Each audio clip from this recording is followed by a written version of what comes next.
Salam əziz tələbələr, hər vaxtınız xeyir. Ümid edirəm hər biriniz yaxşısınız. Mən sizin ingilis dili müəlliminiz Ləman Qarazadə. Biz bugün ingilis dilində cümlə quruluşunu öyrənəcəyik. Ümumiyyətlə cümlə quruluşu nədir? Cümlə qurarkən nələrə diqqət etməliyik? Bilirəm, çox tələbələrin yaralı yeridir cümlə quruluşu və ən ingilis dilinin vacib məqamlarından da biridir.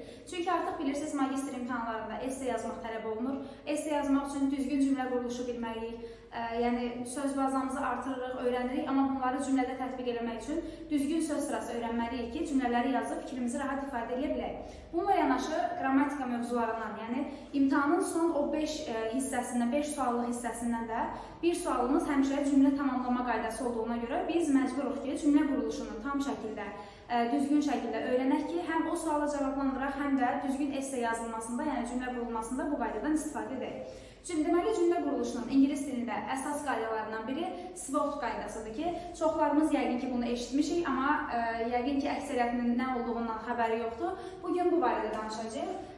SWOT nədir? Bu, deməli, cümlə üzvlərinin baş hərfidir. İngilis dilində cümlə üzvlərinin adlarının baş hərfidir və biz ingilis dilində söz sırasını bu qaydaya əsasən təyin edirik. Subject, verb, object, place və time. Yəni, son iki göstərilən deməli, sözlər, hərflər zərflik bölməsinə aiddir. Yer zərfi və zaman zərfi ardıcıllıq bu şəkildə olmalıdır. Digər ilk üçlü isə, göstərdiyim o bu ilk üçlü isə deməli, subject, verb və object, yəni obyekt. Bu söz sırası heç vaxt ingilis dilində pozulmur. Ola bilər ki, danışdığımız, dediyimiz hansısa bir cümlədə heç zaman zərfi olmaz, yer zərfi olmaz və yaxud da digər zərfliklər olmaz, təyin olmaz, amma bu qayda heç vaxt ayrılmır və bu ilk üçlü həmişə bir yerdə cümlənin əsasını təşkil edir. Subject nədir? Deməli, mübtəda. Birinci, əvvəlcə biz bunların hərəsindən ayrı-ayrılıqda danışaq ki, hansı cümlədə, harada gəlir, cümlədə deməli, funksiyaları nədir və nələrdən ibarət ola bilir, nələrdən təşkil oluna bilir. Subject. Birinci gəlir mübtədamız. Deməli, mübtəda cümlədə nə ola bilər? Mübtədanın xəbərlə uzlaşması da var ki, buna biraz sonra baxacağıq. Birinci mübtədanın özündən danışırıq. Cümlədə nələr mübtəda olur? Keçdiyimiz bütün qaydaları yadımıza salırıq, təkrarlayırıq. Birinci, deməli, əsas isim mövzusundan başladığımıza görə bilirik ki, bütün isimlər cümlədə mübtəda ola bilər. Canlı, cansız, fərqi yoxdur, sayılan, sayılmayan, tək, cəm, hər şeyi biz cümlədə, deməli, mübtəda vəzifəsində işlədə bilərik. Ona görə yazıram ki, birinci mübtəda ola biləcək, deməli, nitq hissəsi isimlərdir.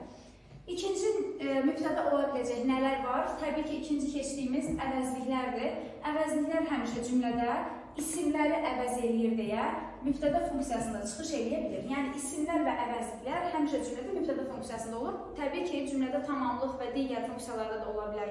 İsmi xəbər ola bilər, ismi xəbərin ad hissəsi ola bilər. Amma əsas, yəni cümlədəki mübtəda ola biləcək nitq hissələrindən ən vacibləri isimlər və əvəzliklərdir. Bura sayıları, sifətləri, digər şeyləri, yəni isimləşmiş sifətləri, isimləşmiş sayıları misal göstərmək olar. Gerund misal göstərmək olar. Məsələn, gerund hamımız bilirik, ing-li feillər gerundlardır və yaxud da məstəri misal göstərmək olar. Məstər tulu deməli feillərdir ki, bunlar həmişə cümlədə mübtəda olur. Buradan yazıram ing, buradan da yazıram, yəni tulu məstərlər, tulu feillər. Həmişə cümlədə mübtəda ola bilirlər, yəni cümlənin əvvəldə işlənəndə mübtəda olmalıdırlar. Bunlar cümlədə mübtəda oldu. Yaxşı, bəs cümlədə xəbər nə olur? Biz deməli, indi keçirik verb hissəsinə, yəni subject, daha sonra isə verb, xəbər, cümlənin xəbəri. Bəs xəbər nələr ola bilir?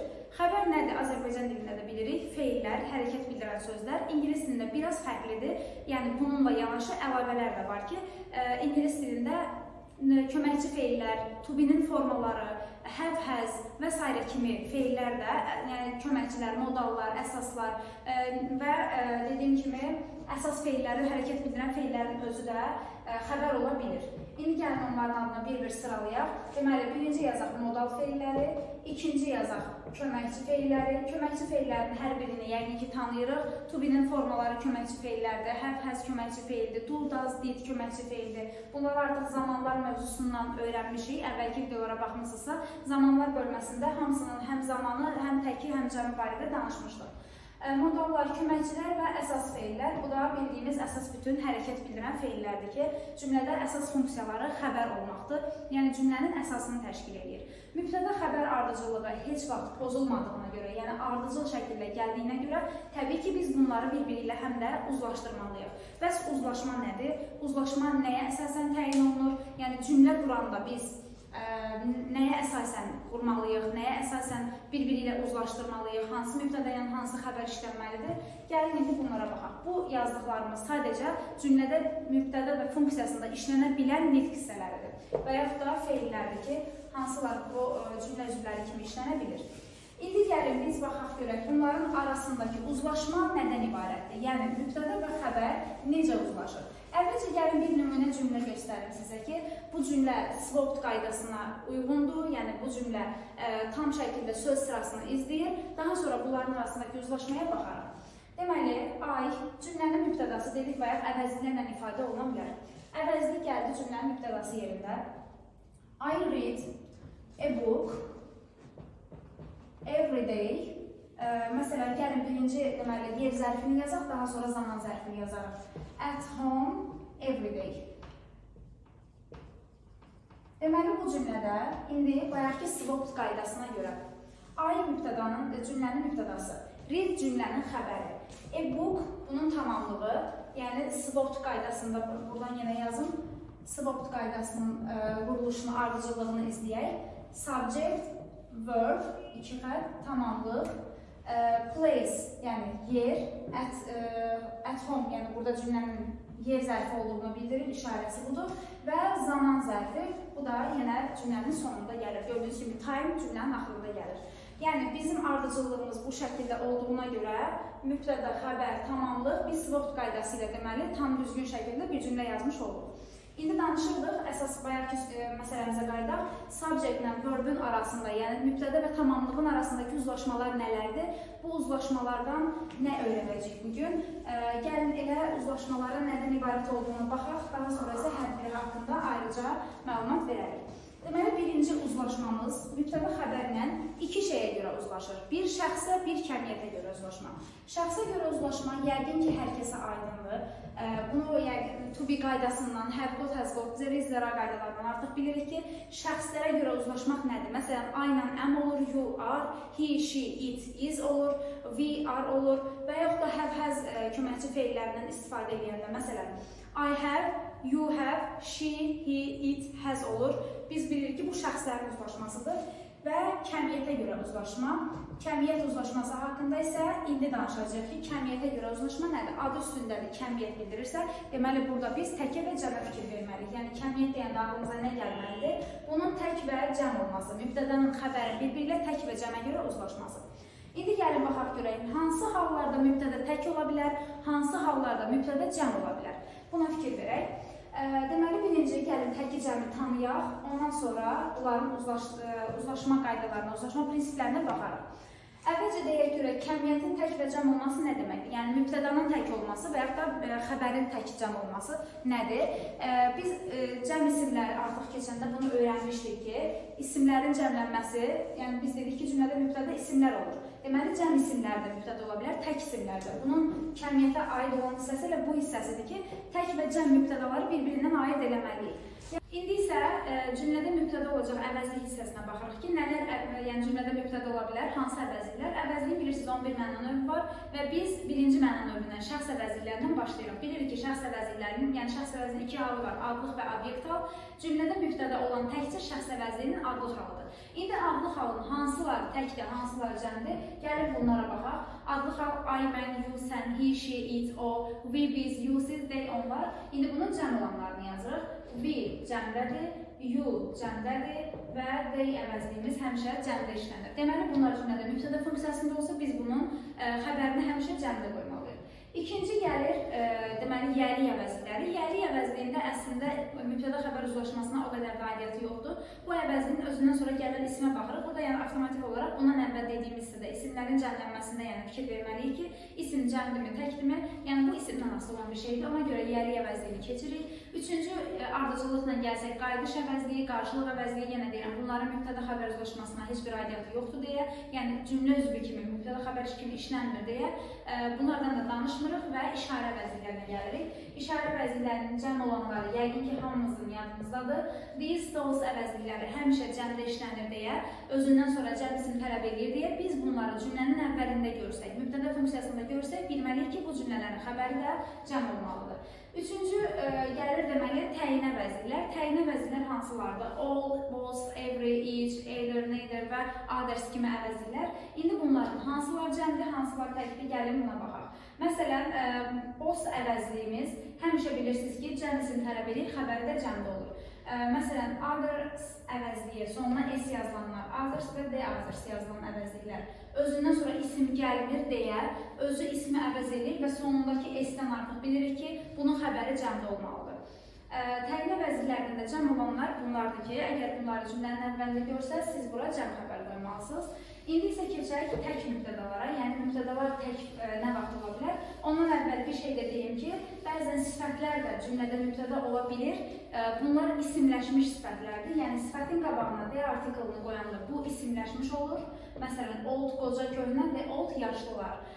Məsələn, cavanlar deyəndə, gənclər deyəndə the young. Young özü cavan, gənc, amma artikl qoyanda bu bir, necə deyərlər, nəsil bildirir, cəmlik, topluluq bildirir deyə bunun da xəbəri həmişə cəmdə olmalıdır. Yəni, siz bu sifətləri cümlədə mübtəda funksiyasında artiklla bir yerdə görsəz, bilin ki, bunların da xəbəri həmişə cəmdə olmalıdır. Daha sonra keçirik indi xəbər hissəsinə, mübtədaların tək olan hissəsinə, yəni hansı mübtədalar tək olur bəs, gəlin buna baxaq. Birinci, lap başa qaydıraq yenə isim mövzusuna. Hansı isimlərin xəbəri tək olur? Təbii ki, sayıla bilməyən isimlərin, yəni uncountable isimlər olarsa cümlədə, mübtəda funksiyasında bunların xəbəri tək olmalıdır.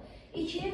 En artiklı işlənən, yəni en artiklı plus isim gələrsə, bilirik ki, bu isimlər təkdədir, sayıla bilən tək isimdir. Deməli, bunların da xəbəri tək olmalıdır. Artıq isim mövzusu burada təkləri, yəni mübtəda ola biləcək isimləri dedik. İndi isə keçirik əvəzlik bölməsinə. Nələrin xəbəri tək olur? Bilirsiniz ki, üçüncü şəxs təkdə olan əvəzliklərimiz she, he və it əvəzliyi həmişə tək tələb edir xəbəri. Üçüncü şəxs tək olduğuna görə bunlarla ancaq is, was, has, does işlənir. Yəni cümlədə tək mübtəda olmalıdır. Daha sonra keçirik işarə əvəzliklərindən tək olan işarə əvəzlikləri this və that əvəzliyidir. Bir də eyni həmin mənası verən the same əvəzliyi var ki, özündən sonra həmişə təkdə olan isim gəlir. Ona görə də xəbəri həmişə təkdə olmalıdır. Yəni bu əvəzlikləri görsəz, tək isim qoyub tək xəbər yazmalısınız. Bunlar getdi. Keçirik əvəzlik mövzusundan, deməli, digərlərini yazın. Əvəzlik mövzusundan təyinə əvəzliklərdən və törəmə əvəzliklərdən bilirsiniz ki, xəbəri tək olanlar həmişə törəmələr, bir də təyinlərdən bu 5-ci olur. Təyinlərdən every, each və deməli, ezə və neyzə əvəzliklərinin xəbəri həmişə təkdə olmalıdır. Bunların xəbəri cəm olunur, həmişə təkdə yazılır deyə özündən sonra gələn ismi də tək tələb edir. Yəni cümlənin əvvəlində siz bunları görsəz, bilirsiniz ki, tək isim, tək xəbər yazılmalıdır.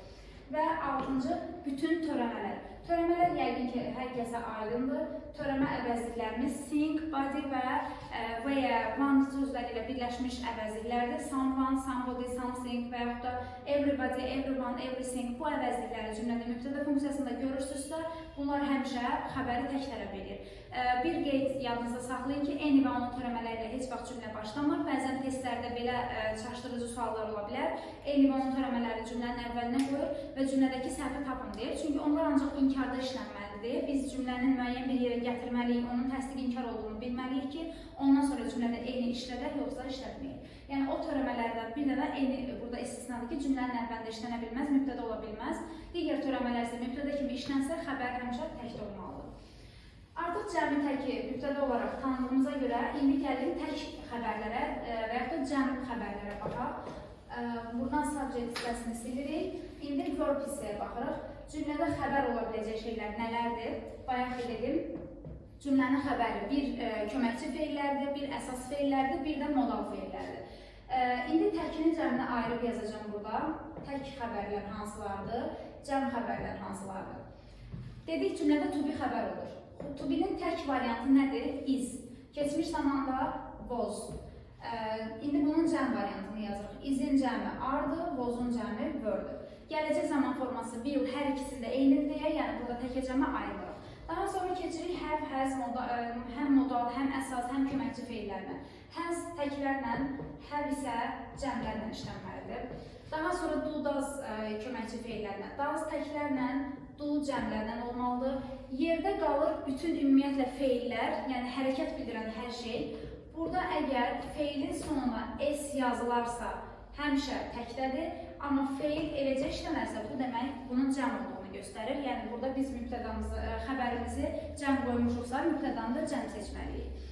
Bir dənə təkrar edirik. Is, was, has, does, feil plus s həmişə təkdir. Are, were, have, do feillər isə heç nəsiz məstər formada adi işlənirsə, bu da deməli cəm xəbər olur və bu cür uzlaşdırırıq. Bayaq dediyimiz mübtədalarla bu xəbərlərin təkini cəmini müvafiq olaraq uyğunlaşdırıb yazmalıyıq.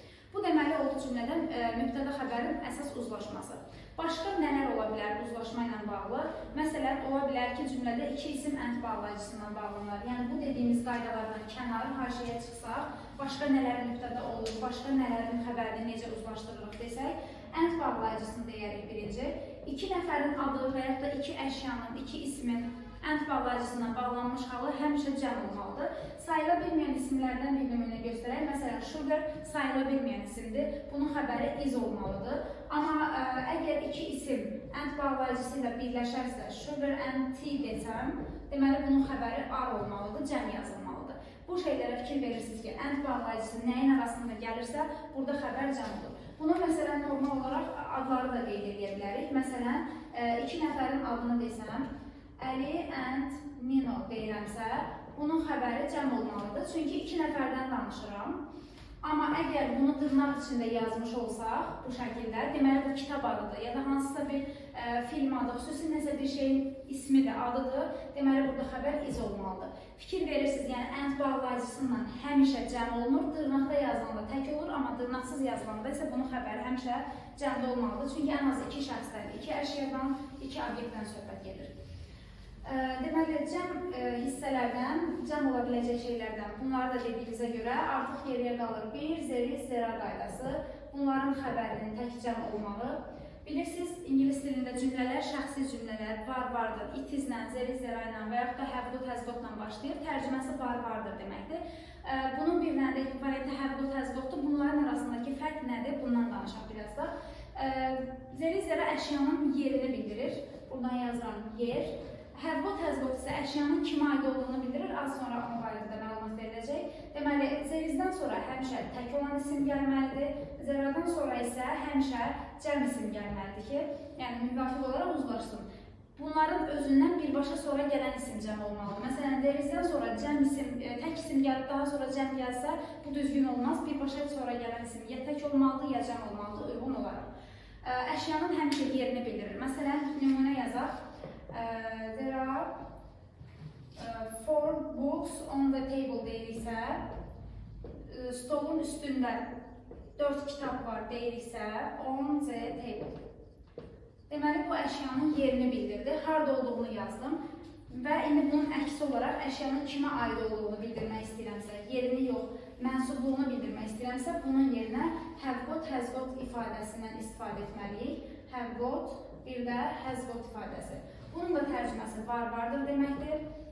Cümlədəki yeri cümlənin əvvəlidir həmişə, yəni cümlənin ortasında və sonunda işlənə bilməz. Həmişə cümlədə xəbər olur və mübtədanın yanında işlənir. Məsələn, I have got 4 books deyiriksə, bu artıq əşyanın kimə məxsus olduğunu bildirir. Burada əşyanın kimə aid olduğu, burada isə yeri. Aradakı fərq bir dənə budur. Hər ikisi şəxsi cümlələri yaradır və xəbərləri və mübtəda ilə uzlaşması da şəxsə görə, bundan əvvəl dediyimiz hissədə, yəni təkəcəmə görə dəyişir. Has got təklərlə, yəni he, she, itlə, have got isə cəmlərlə, zera cəmlərlə, zeri isə təklərlə, bunu artıq to be qaydasından öyrənmişik.